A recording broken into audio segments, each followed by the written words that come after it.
Hey y'all. All right, in today's episode of What I Learned Today, let's talk about dealing with disappointment.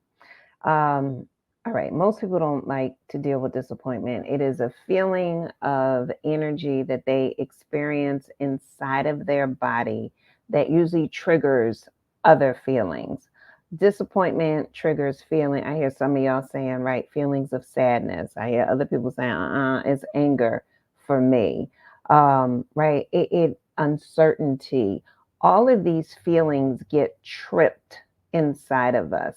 And let's just back up real quick and talk about emotions. Remember when we're talking about emotions, feelings, right? It's just energy that moves, right? E stands for energy, motion. So emotion, it's energy and motion that moves a certain way that triggers a certain thought inside of us, right? The emotion is connected to a thought and it's connected to our body. So we feel this energy in a certain way. We then label it as disappointment. And then that disappointment is then connected to other thoughts and feelings. So, for instance, when we are dealing with something like disappointment, it is, as I mentioned, right? So we have disappointment. And depending on who you are, how you are, disappointment can be connected to sadness. It can be connected to, I should have done it like this, anger. It can be connected to confusion, right? So we end up with all of these different, there we go. We end up with all of these different feelings being activated, but then they can also be connected to each other. So one may trigger the other. So let's say anger may then come into sadness and then move into, confusion. It can also be connected with embarrassment. So it can have all of these different feelings going on inside of us. And this is why we don't want to feel this disappointment. Now, I mentioned disappointment first because a lot of times people will say they don't want to ask somebody for help. And why they don't want to ask somebody for help or why they don't want to ask somebody to do something is because they actually are trying to avoid this feeling of disappointment. Now, we have to learn how to manage that because there are going to be times in life when we experience this thing called disappointment. And we have to learn how to sit with that energy. And we also have to learn how to change that energy or use that energy or transmute or alchemize that energy. So, right. So it's just a matter of, all right, I feel disappointed in this moment. What do I need to do to move through this feeling of disappointment? I asked this person for help.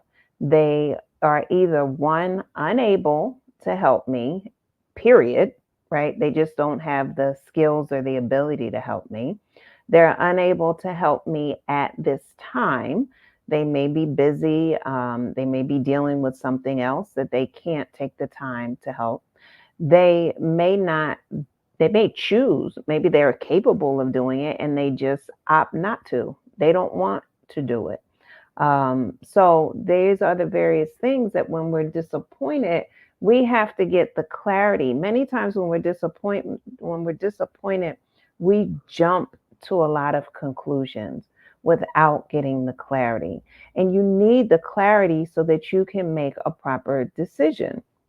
So, for instance, if you ask somebody for help and they say, well, I can't help you, is it that you can't help me right now, or is it that you can't help me at all? Because if you can't, like if somebody says, give me a day or two. Well, if you need help right now, then it's like, no, it's okay. I'll find somebody else. The person might not be available. Versus if they say, no, I can't help you at all, then it's like, okay, well, I know not to go to this person for that, either for help or that type of help. And that's the other thing. We have to be clear on who can help us for what. Again, not us just totally making the assumption, because sometimes there's people who can help us that we didn't realize they could help us in that way. All right. So the dealing with disappointment is also around us getting clarity on why are we disappointed, right? Who can we honestly ask for help when we need it and for what? And what do we need to do to help us move through these feelings of disappointment? Because we've been disappointed before. If you are a person who has not ever been disappointed, I would love for you to put a comment in the section to let us know how it is that you have not ever been disappointed. I'm not saying it's not possible. I'm just saying I haven't met that person yet. So we'd be very interested into hearing your experience of not ever experiencing disappointment. Now, there are people who have learned how to navigate disappointment. It doesn't mean that they don't feel it. I'm a person who definitely feels disappointed from time to time, but I also understand that that feeling is temporary and that it will pass.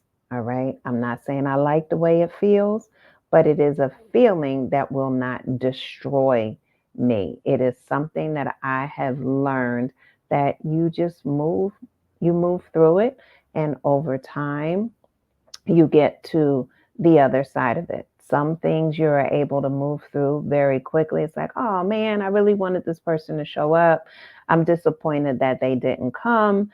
And then you have those more long-standing ones where it's like, wow, I really thought, that job or that romantic relationship was going to work out, and I'm really disappointed. And there's a lot of other feelings connected to it. And that's the thing, right? When there's a lot of other feelings and thoughts connected to it, then we got to work through those additional thoughts and feelings.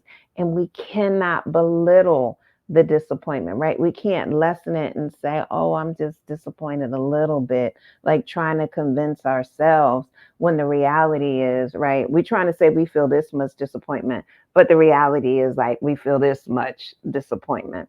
We have to be honest about that so that we can work our way through it. Personal note, so right, had a breakup one time, was very disappointed. Um, and a friend of mine said to me, he said, I really want you to take the time to heal. I don't want you to rush into another relationship. I want you to work through all of it. And it was probably the best advice um, that I was given at that time in my life, because it made me focus on me, and it made me focus and work through the hurt and the disappointment that I had experienced, because they were dreams and a life that I had imagined and kind of projected into my future, so to speak, that now, like this whiteboard, was completely blank again, right? Everything that I had thought my life was going to consist of was now empty. So on one note, it was very disappointing because I liked the picture of the life that I was going to have. But then I had to come to understand that I now had a blank slate and I could create something completely new and completely different. And so my life is very different than what I originally imagined. And I love it you know. So I encourage you to work through that disappointment, by really clarifying what you are disappointed about and see what changes that you can make so that your life can be so much better. All right, I'll see y'all soon. Talk to you. Bye.